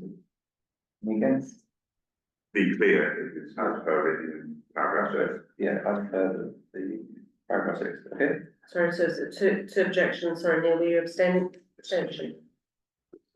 Two abstentions on that as well. Thank you. Okay, thank you for your report either way, Steve, there's a lot of work there. And lots of good work going on by the team, keep Charmaine, pass your messages on to the team and doing a great job, so thank you. Okay, now we're going to number 13, we've got reports from town councillors, we've got reports by councillor Elliott, 13. Anybody have any questions? Or councillor Elliott? Sorry, would you like to Yeah. present it? Can I say, somebody's just thrown around spurious accusations in here and nobody counted it. I just spare sometimes. Okay, anything else we've got to do? I'm not, sorry, councillor Elliott, there isn't any, recommendation or anything that you requesting from the report. Sorry, I did read it, but I can't see that there's a recommendation. Is there anything that you'd like from any of the members with regards to your report? Just so I can be clear, I just want to make sure everybody. No. Okay, thank you very much for that. Any other town council reports? No, here we go to, district council reports. Okay, we've had, we've got councillor Wilson. Any questions? Do you have any? Very good. Yeah. Councillor Williams? It's just that, I hope I'm misunderstood. So increasing the NDC researchers, well, just under 3%. And NDC used £164,000 of reserves. If they hadn't used those reserves, what would the increase in the precinct been? That would be a question for finance people to answer, but It's, well, you've got an £18 million budget, and there's £164,000 come out of reserve. So, 164,000, 10 times would be 1.64, so it'd be about 1% extra on the, so it'd be 3.99%. So why did you bother to do that? Because that's within 164. you mean, why didn't they put the council tax up?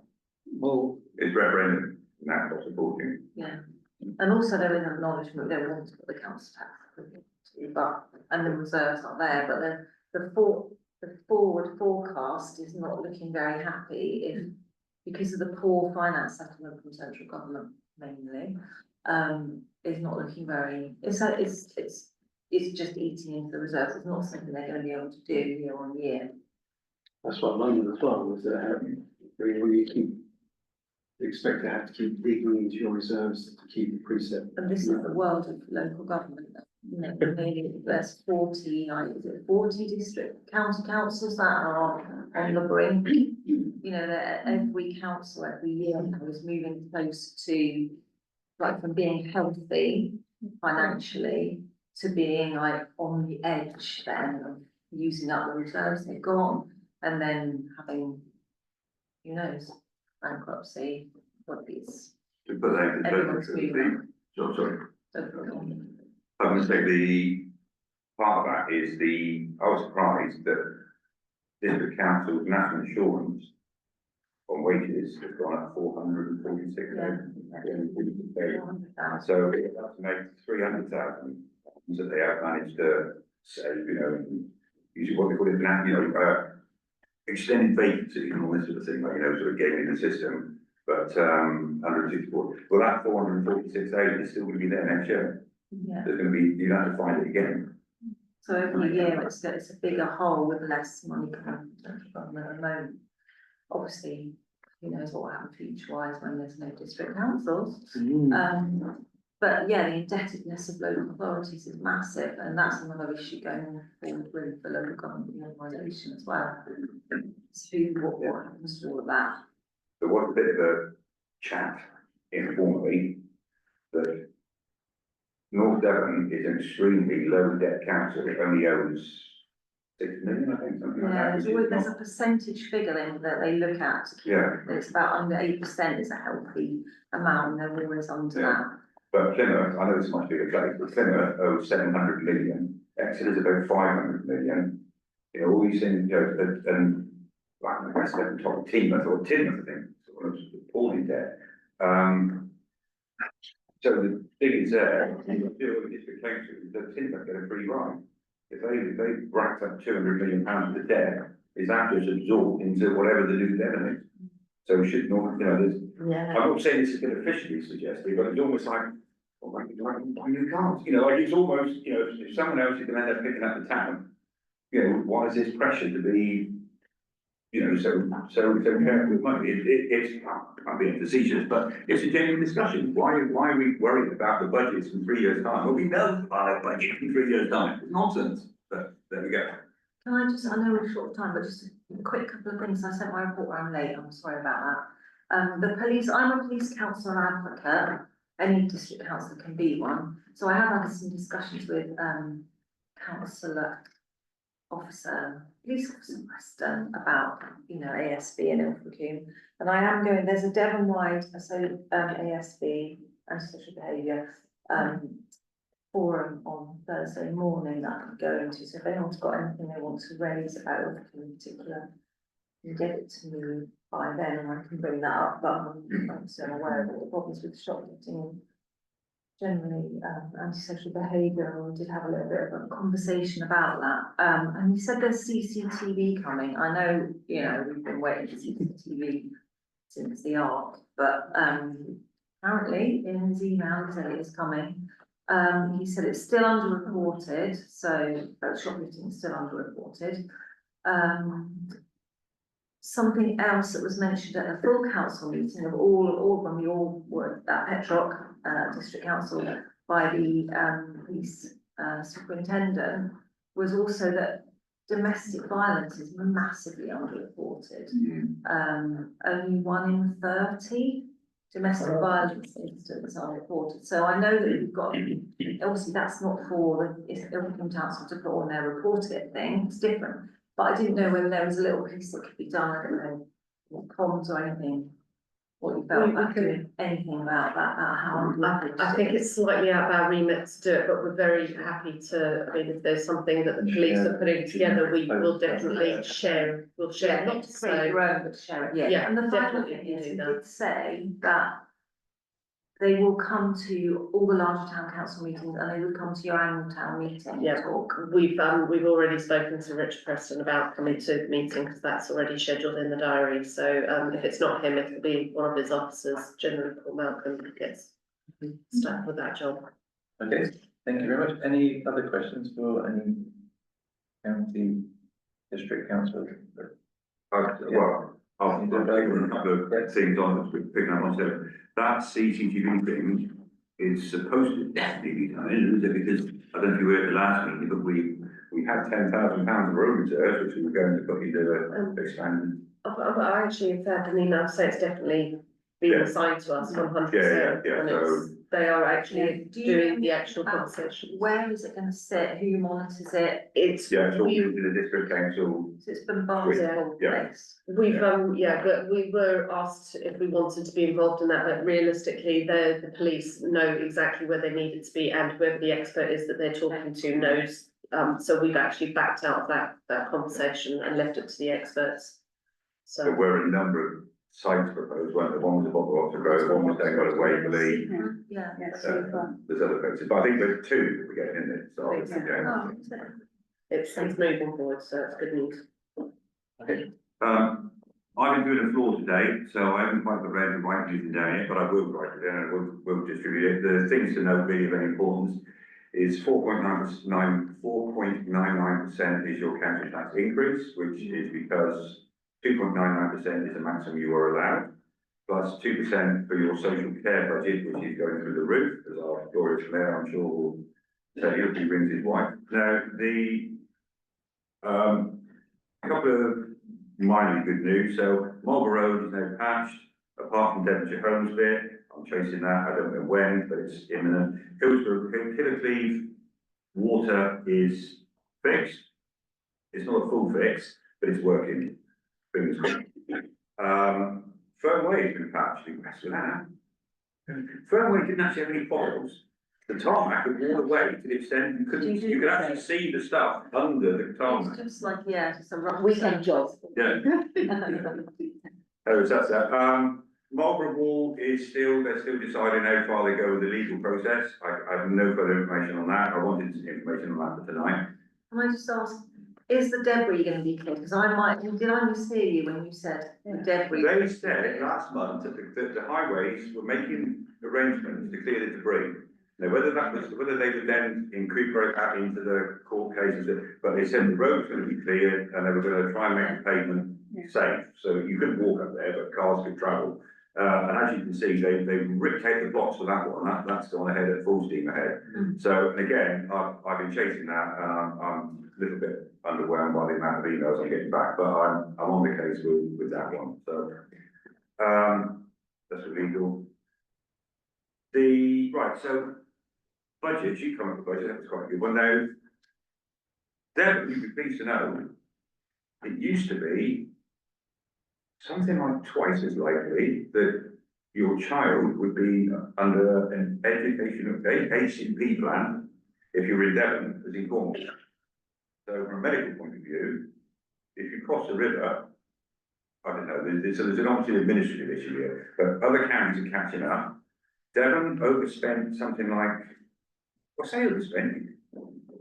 You have a legal, it's a statutory legal obligation to do these things, you know, whether it's a care plan, a special educational needs, special students. There are some students that is not uncommon to spend £200,000 a year on a single student if it's a lively student, should we say.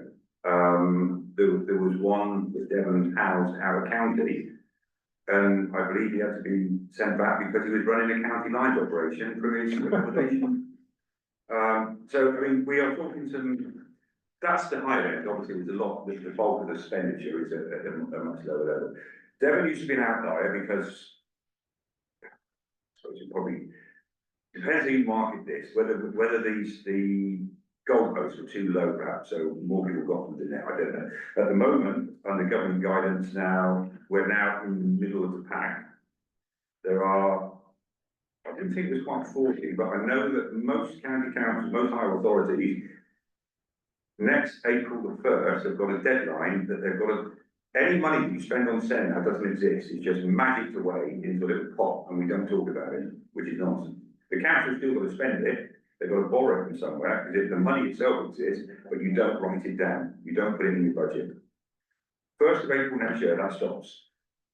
So whatever you've got in your magic secret box, that no one's supposed to know about it, which currently is 135 million, it's in every report. That money will then come back on book, and nobody, I mean, literally nobody knows what happens then. I mean, when I say nobody knows, I mean, even I don't think the government knows. I mean, nobody knows what's happened. There's this massive debt been built up off book, and it comes back in. I mean, I don't think Devon would possibly might, but there are county councils, and again, I didn't think it was 40, but there's probably, I think, it was 20 or 21 councils that would issue a section 114 notice if the special education needs budget is forced to come back on book. The only thing the government can do is to extend the deadline, which is nonsense.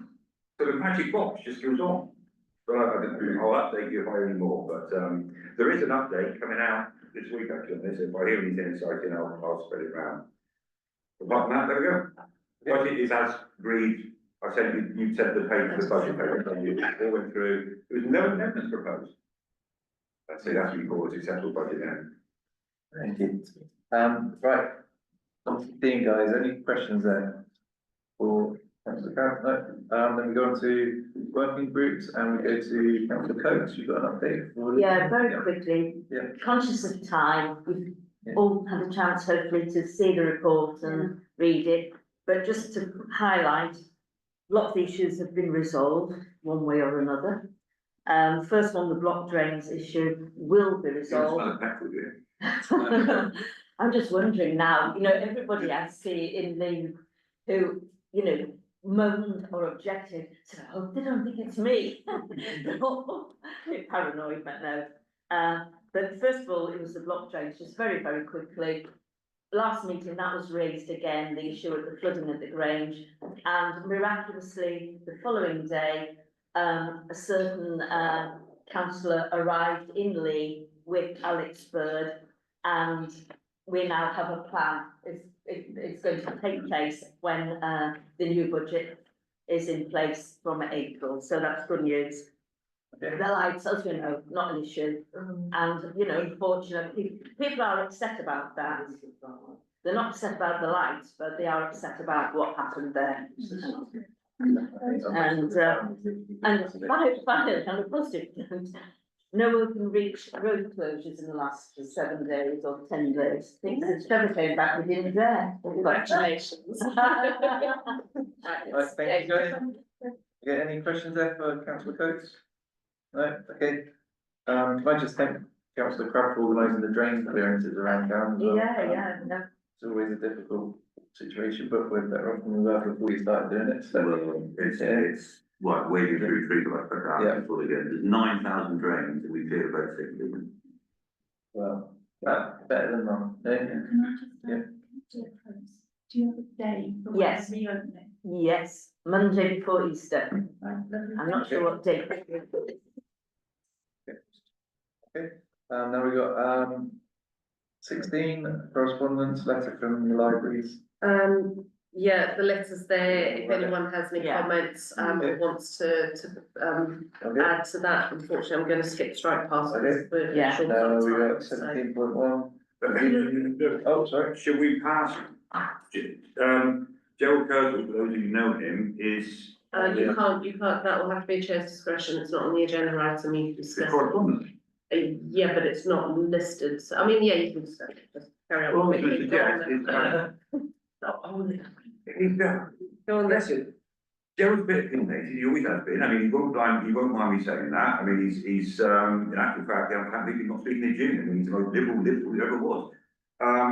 But the, he's right in here, and he represents quite a large chunk of people, we all sit here, we all have a lovely word with the various different agencies, and this, that, and the other, and we all say, oh, all this and all that, and that's lovely, and that's it. But there are a number of people that you think like Gerald, and I think this, at the very least, this letter should be given to Councillor Wilson, who can pass it on then to Inspector Preston. Don't think this is just one man, honestly, there are thousands of people like Gerald. They're also low difficulty, but I don't know, Councillor Wilson, no, letter. No, you won't. Yeah. Yeah, sorry. No. It's walking back to High Street and the people that you find within, for example, we've just had to put a brand new bench down, and the following week go back and dig the brand new bench up. Because it becomes a focus. So there are issues, I mean, everybody's looking at it, everybody's saying, well, what can be done, what can be done? But nothing is not the answer, is it? That's what Gerald's saying anyway. I'll email it over to you. Okay. And the other question was about the pool at the bowling club, but I don't know if you That's gonna be done in September now, because everyone's arguing about, they started that far apart, and it's come right in like that, and they're arguing about who repairs the last £1,000 worth of wall, and neither one of them is moving. But it's gonna be done in September. You can do the 4th of September now because of the following season. Okay. Let me know, boss over there, he knows what's cool.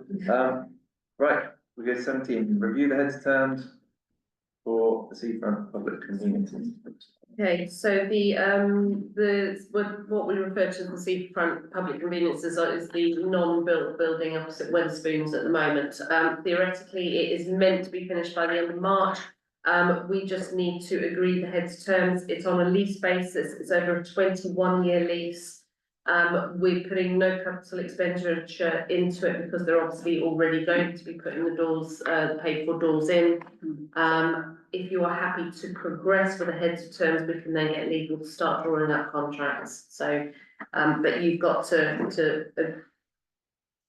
agree these or say that you're happy with them. Anybody got any amendments to that term? No, we're happy to proceed with what we have. Yeah. Like 21 years.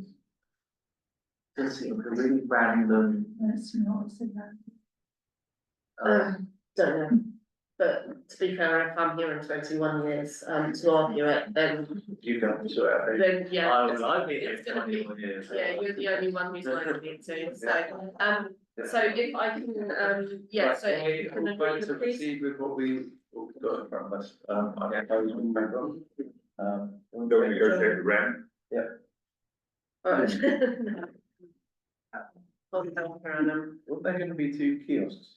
well, no, there is not Right, currently, okay. there was discussion of it, but at the moment, I think they're just trying to spend money and get it built, so the kiosks Yeah. are not part of the Good plans, development. so. Yeah. Well, you get money, doors, More money. Okay, Yeah. right, so we'll agree to back on that, right, we've got 17.2 is going that's to going part to B. part B because it's So we go to contractual. 17.3. So 17.3 is the transfer document, so just so you know, I've gone through the transfer document, it's gone through our solicitors.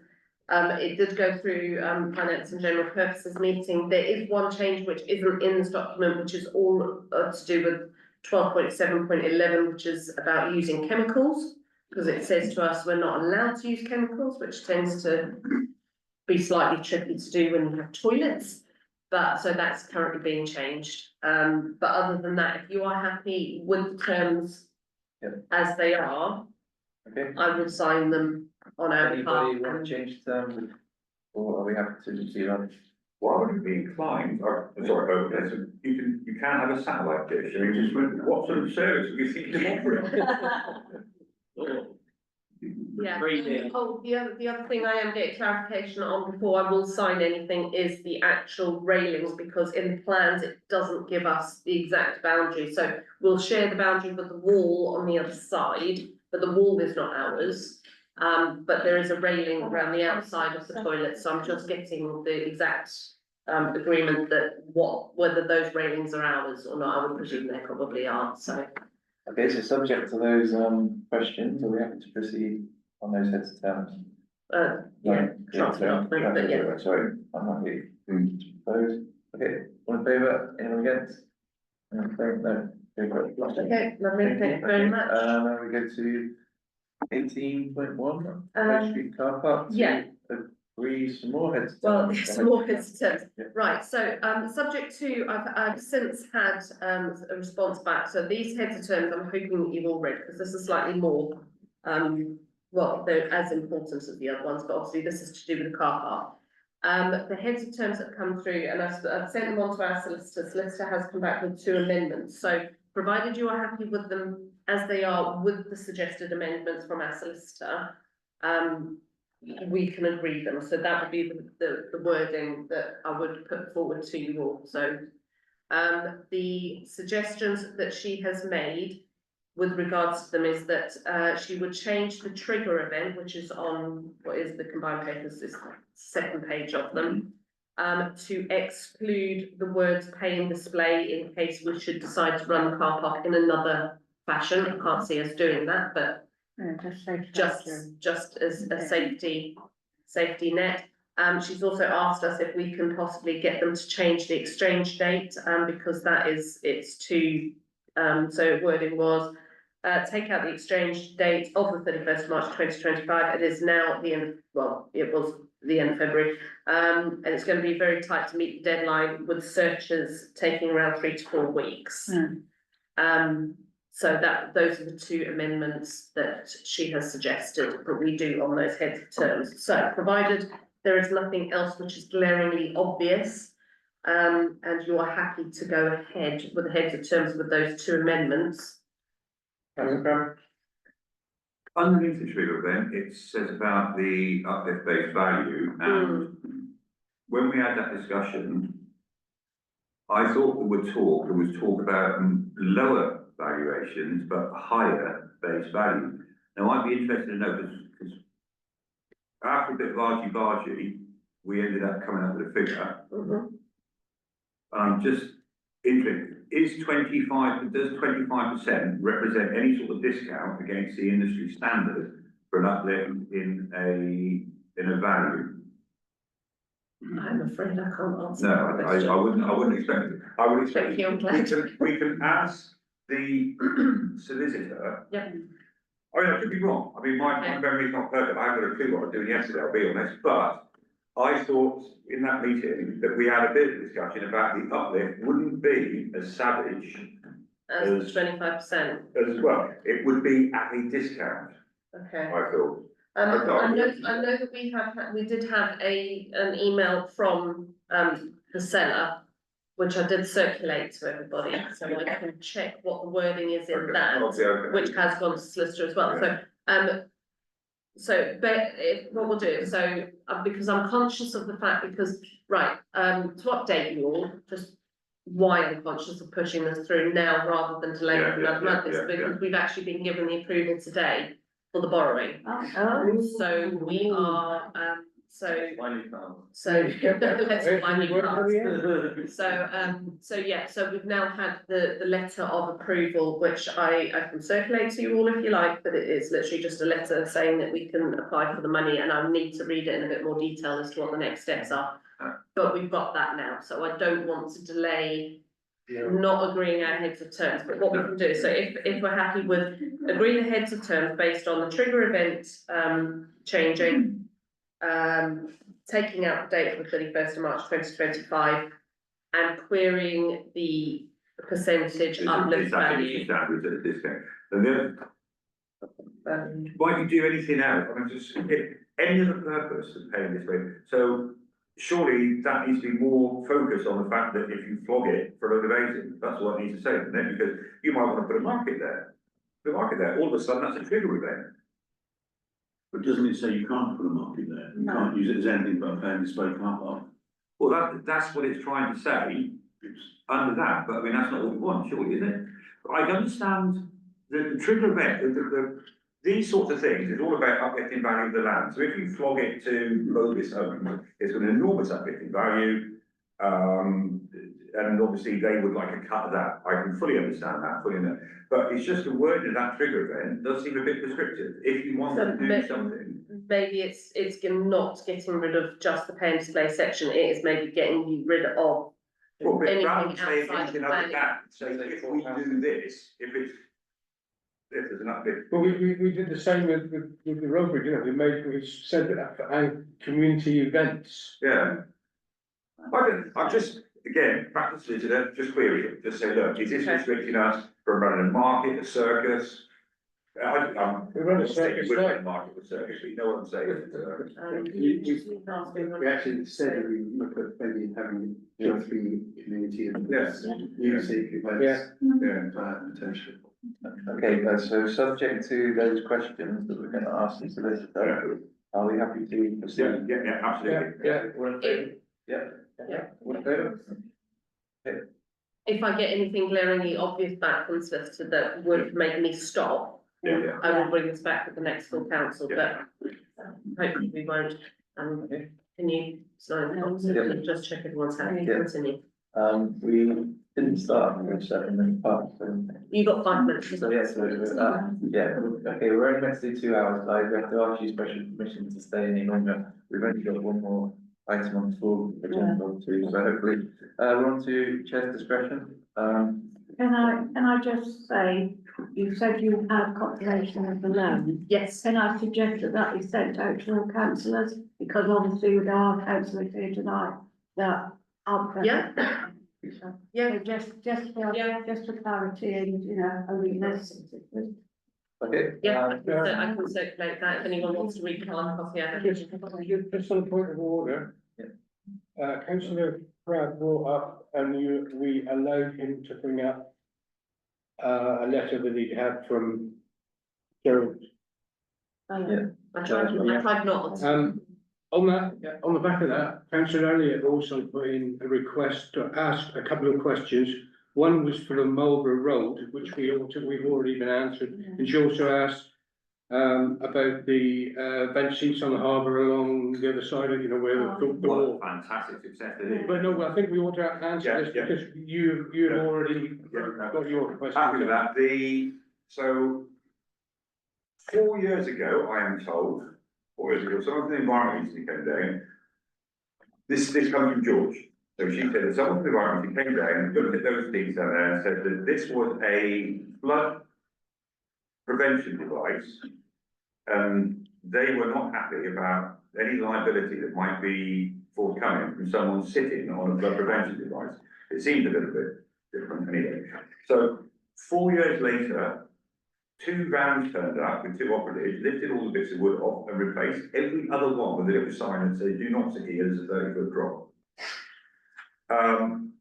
It's good balance because what people were doing now is sitting on top of the wall, which means that if they lean back, there is a 30-foot drop. At least if you're sat on the seat, there's about that much, there's 31-foot drop now, which is 31-foot drop. So I've double checked, and everyone to do with the district council swears by it's nothing to do with that. This is definitely all coming from the Environment Agency.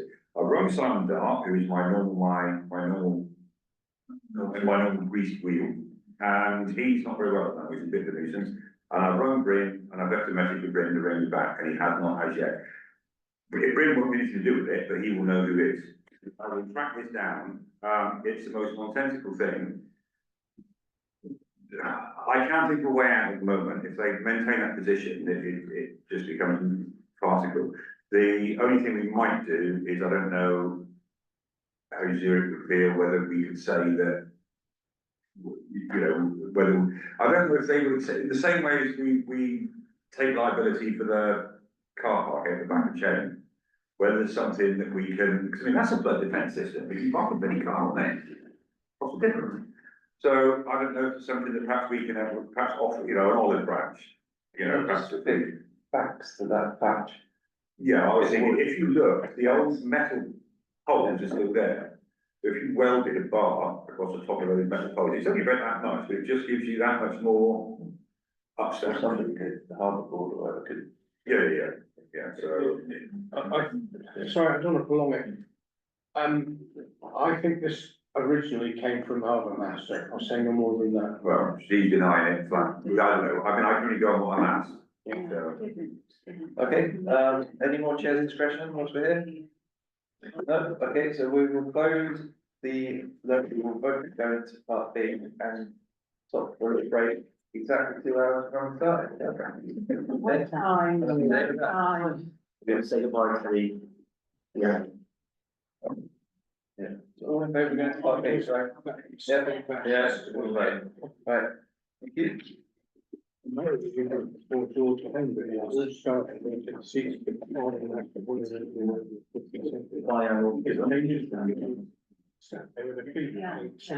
Yeah.